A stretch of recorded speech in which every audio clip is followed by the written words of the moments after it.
Hello and welcome to the Unqualified Podcast with Leon Wilson. That's me.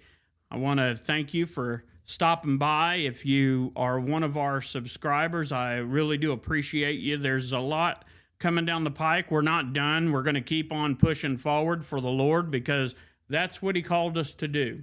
I also want you to know that we appreciate those who have liked and followed, subscribed, and shared and commented, especially those with questions and those who have private messaged us and sought us out to try to find answers.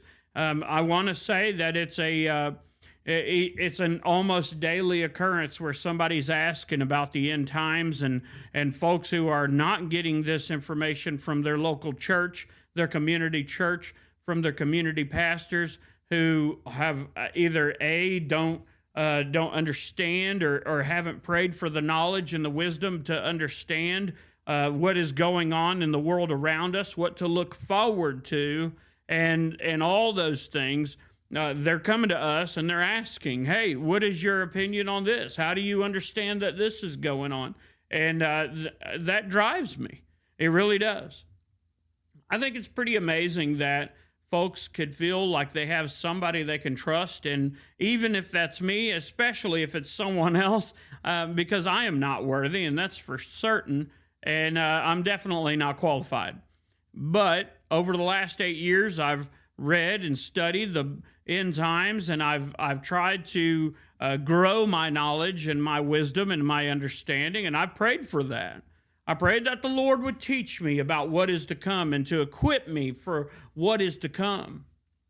And there's a lot of folks that don't do that, and there's a lot of folks that stay away from, let's just say, like the last few chapters of Daniel and Zechariah and Ezekiel and Matthew 24, Luke 17, Luke 21, and all these others, the books of to the letters of Thessalonians and all that. And these folks, they shy away from the promises that Jesus made to us, that God made through men to us, and here we are, ignorant in the ways of the Lord, and it should not be that way. It really should not. We have no excuse. I mean, we own the Bible. If you got a copy of the Bible, read it for yourself. I have a friend who had enlightened me that in some churches, some denominations, the people don't really read the Bible.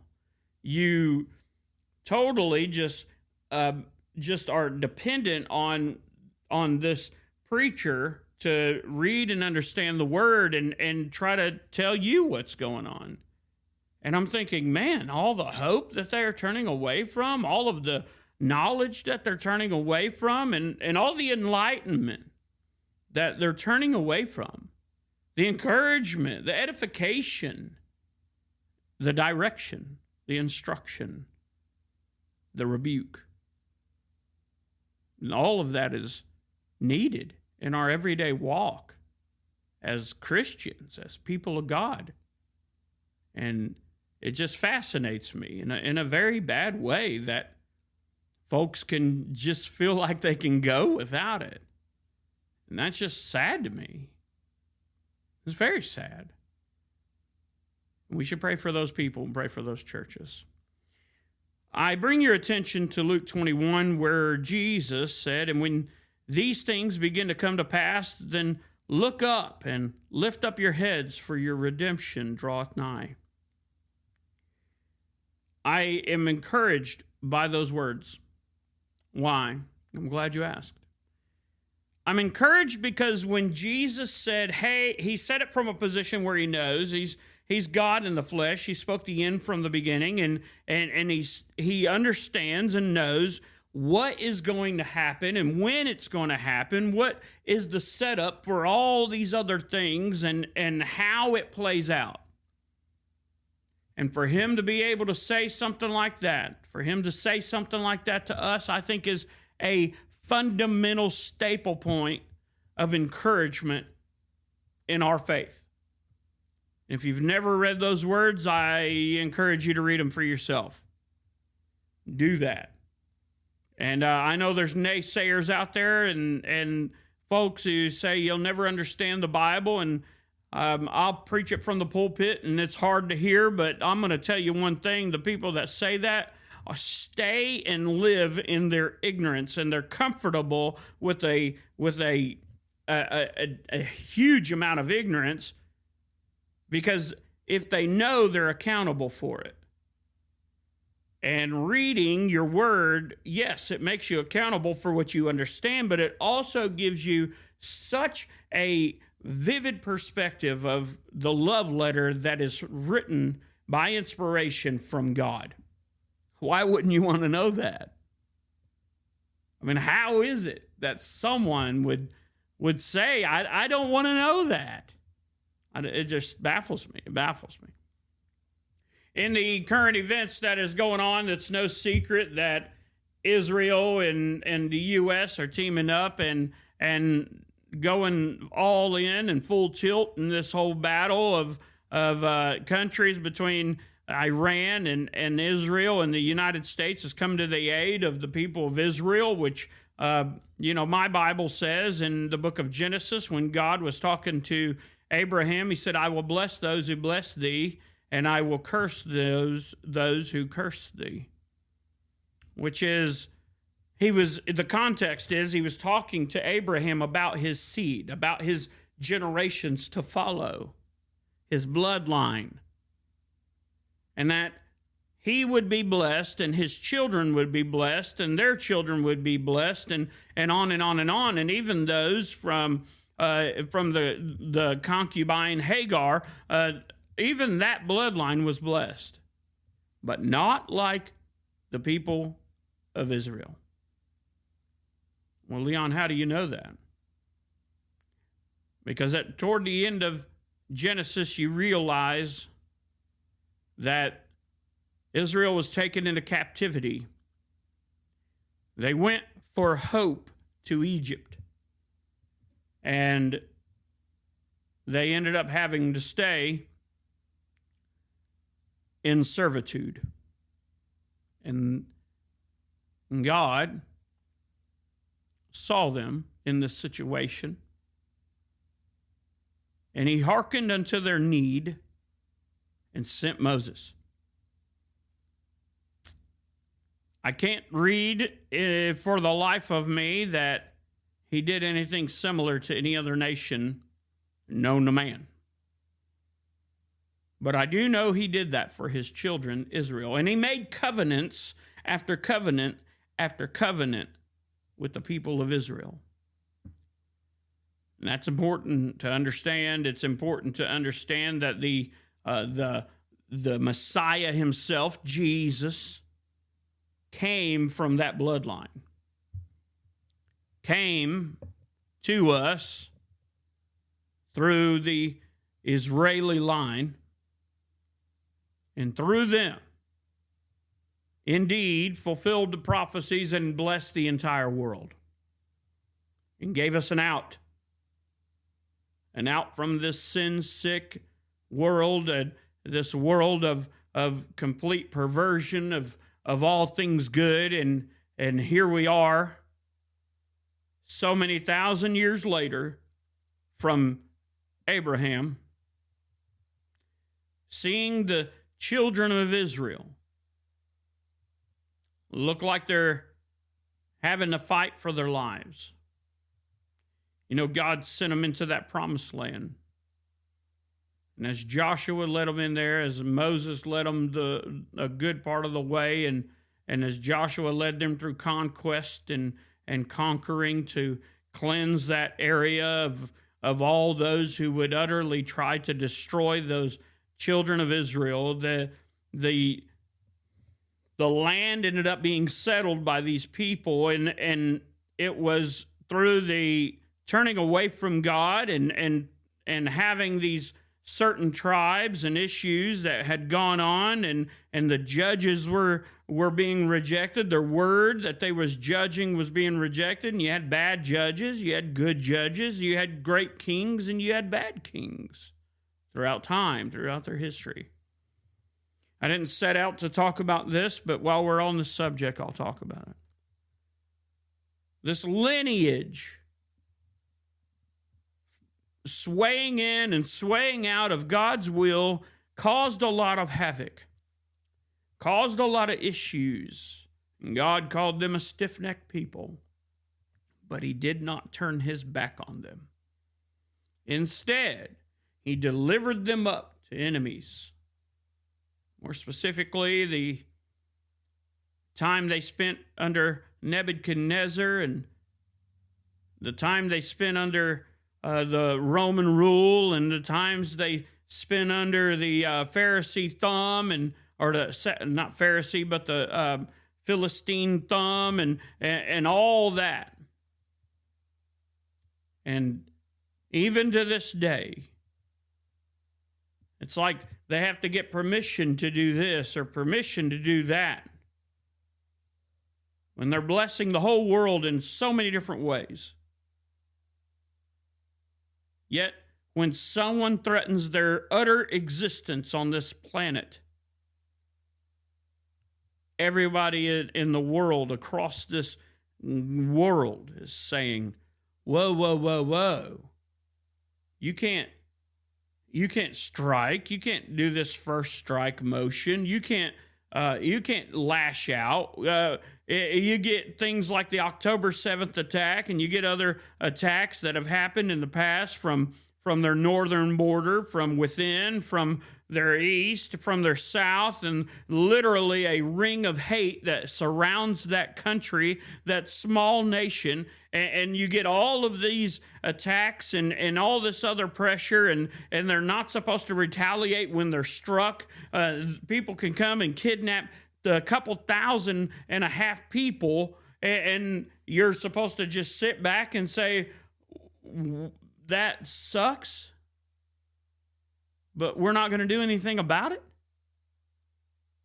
But when they go in and level their enemy, and they gave plenty of notice, hey, everybody needs to get out of this region because we're going in after our people who were kidnapped.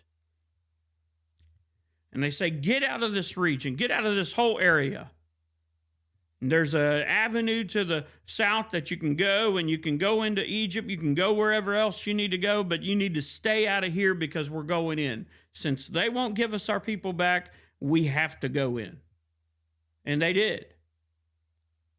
And they were met with heavy resistance, and they were rocketed and all those other things, and God has protected them. And a lot of those hostages have been killed or died of malnourishment, and they were done horrible things to. And yet the world is saying, restrain yourself. If that was your family and someone had, let's just say, taken your child and you knew the house, it was actually just right next door, and they took your child into that house, and you could hear that child screaming, you wouldn't help them? I think you would. And if you wouldn't, you're spineless probably, but I know I would. I know I would. I have. And this world that we live in is no better than it's ever been. It's completely and utterly chaotic in a lot of ways compared to what it was meant to be. It is utterly the opposite. Paul spoke about it in his letter to Timothy and told him that in the last days, this is the picture that he wrote. If you were to upload that scripture, that letter to Timothy, if you were to upload it into ChatGPT or something and said, create a short video of how this looks, it would describe to a T the conditions within we live.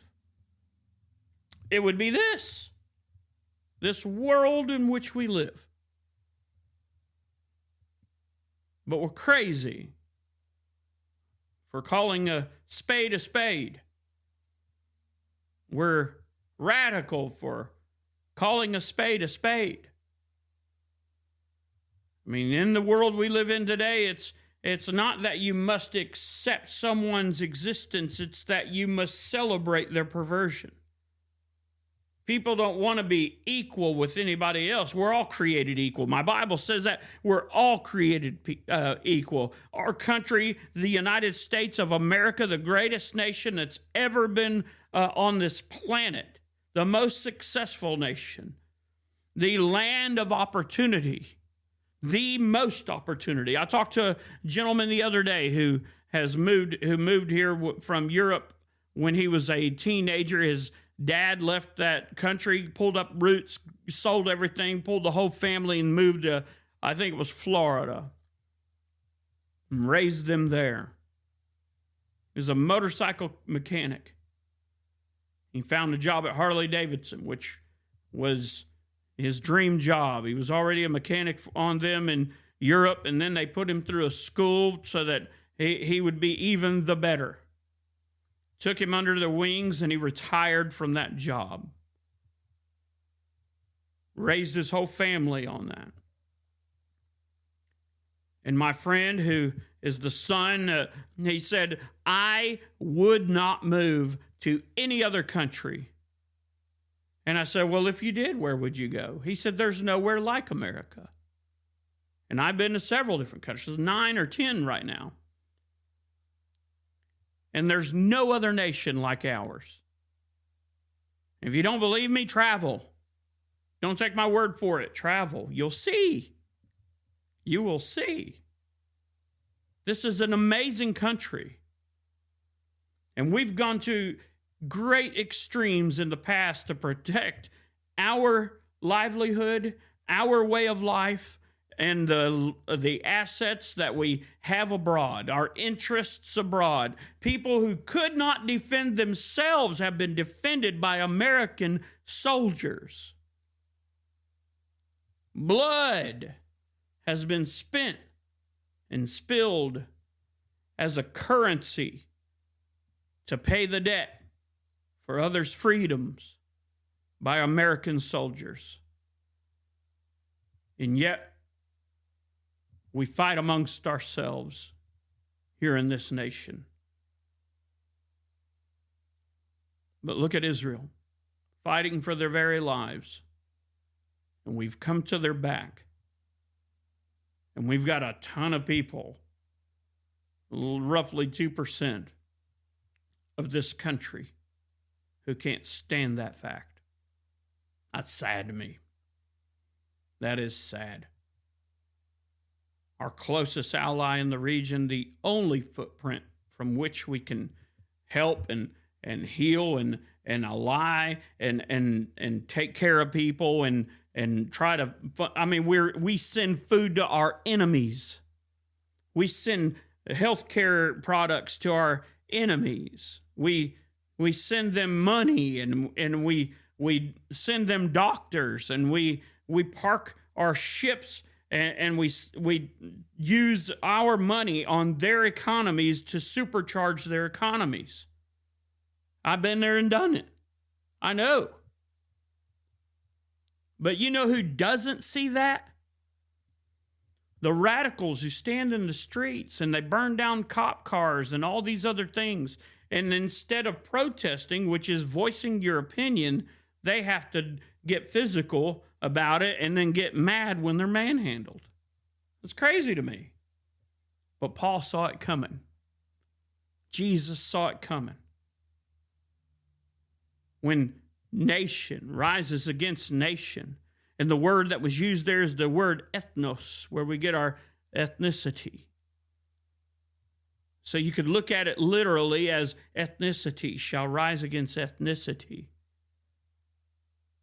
And all these nations and peoples and tongues, all around the world, there's conflict going on. I did a study just a year and a half ago to see how many wars were going on at that time. And what's crazy is that it was like 40-something wars that people knew about, and then 80-something wars because some of them intertwined and some of them are just in a Cold War, and some of them are in an information war, and some of them are happening in the cyber world, and some of them are happening in the cloak and dagger world, where they're putting people in place like Game of Thrones and things like that.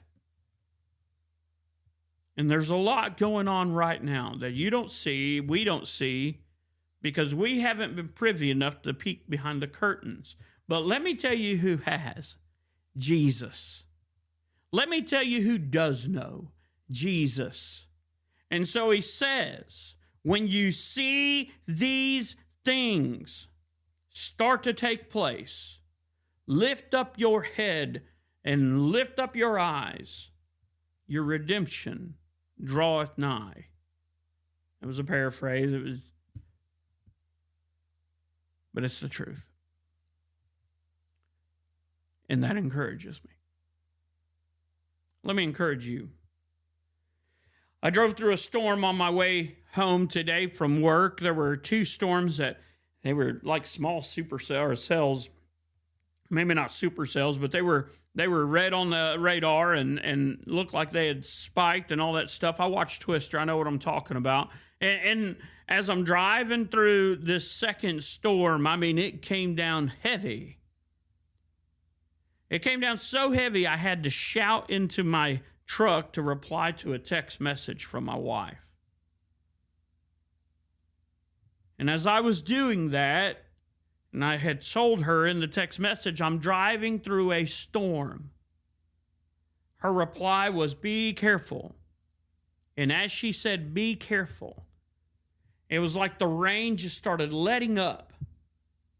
And it became a small, a drizzle, like a common, just like it's going to rain, but it ain't quite there yet. And I was thinking, and I actually said it in the text, I said, well, I think I'm on the other side of it. Honey, we're on the other side of it.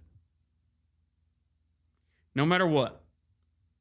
If you're not on the other side of your storm, you're going through the storm and it seems like it's the worst thing you've ever fought through, and you're fighting for every single inch. You're worn out. You're exhausted mentally, emotionally, physically, spiritually.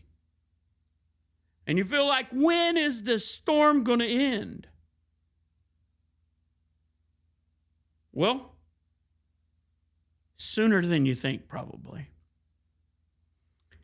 Because in some cases, when we notice we're in a storm, the expected end is already right there in front of our faces. When we feel like everybody in our life has just abandoned us because we're damaged goods, or we got emotional issues that we're trying to get to the bottom of, we got health issues and bad situations all the way around. We got people who either turned against us or walked away, like I said. But some of the time, people that you love and you trust and you put investment of time and energy and emotion in, and they turn against you, and you feel like, man, I don't know how all this is coming about, but why is it all hitting at the same time? And you feel overwhelmed. My encouragement to you is, lift your head and look up. Your redemption draws nigh. We get so blinded by what's going on around us in the moment that we forget we're not alone. We got help that's standing close to us, closer than a brother. In fact, if you're saved, he lives right here in the center of you. Can't get much closer than that. And here you are, coming to the realization, man, I'm not alone. How could I be? My friend, Jesus loves you. In some cases, we stay in the storm even though we don't have to. Sometimes I think we stay out of spite. And I do know some people that absolutely love when they go through a storm, because then they can get all kinds of attention. They don't want to heal, they don't want to get better, and they definitely don't want the drama to stop because they love the attention. And that's a sad situation and state of affairs right there. But it's the truth. But for those of us who crave the attention of our Father, praying doesn't stop when the storm is over. Praying doesn't start just because a storm is there.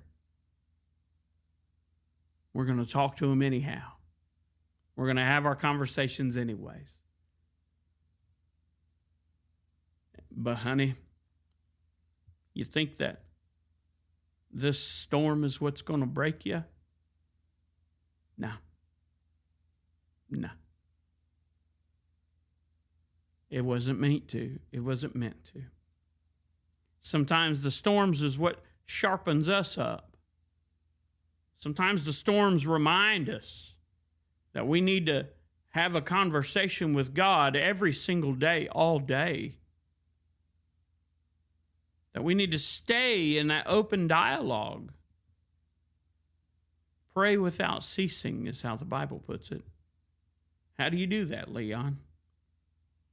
Man, just talk to Him. Just talk to Him. Pour your heart out. In the mornings when I get in my truck and get everything situated, I start pulling out toward the road, and I always start my conversation with God as if He's right there through the windshield looking at me. Because He is. He's even closer. Say, good morning, Lord. I thank You for this day. I thank You for Your love. I thank You for Your grace. I thank You for Your mercy. But Lord, I thank You so much for Your favor. I ask Him to forgive me for everything I've said, everything I've done, everything I've thought that was not like Him. To purify me and sanctify me wholly in His sight. And then I start talking to Him about my day. To give me favor even with those who are my enemies and who consider themselves my enemies. I don't know who my enemies are. I love every one of you. We all have those who we consider our haters, and I don't know them by name, all of them, but I will say this, I love them too. And if you're watching, I love you. There ain't nothing you can do about it. You couldn't whip me and make me not love you. But I think that's an important part of our conversation with God. Why? Because Jesus taught us that way. In the prayer that He used as a model, and then also He told us that we should love our enemies. Man, pray for those who spitefully use you. Wow. I mean, that's the ideal message right there. Anyways, I thank you for joining. I thank you for loving on us. I thank you for your support. I ask, please, if you've made it this far, please like this broadcast. Share it with somebody who needs a little bit of encouragement. I know there's some encouragement in the front. There's some encouragement in the back. It's kind of like an encouragement sandwich that comes with the ideology and the truth that we live in the last days, and that there are things going on that are outside of our control, but they're well within His grasp because He designed it that way. So if you do me a favor and like this, share it, subscribe, please. Follow me on TikTok, and I sure would appreciate it. Anyways, I love you. God loves you. This has been the Unqualified Podcast with Leon Wilson.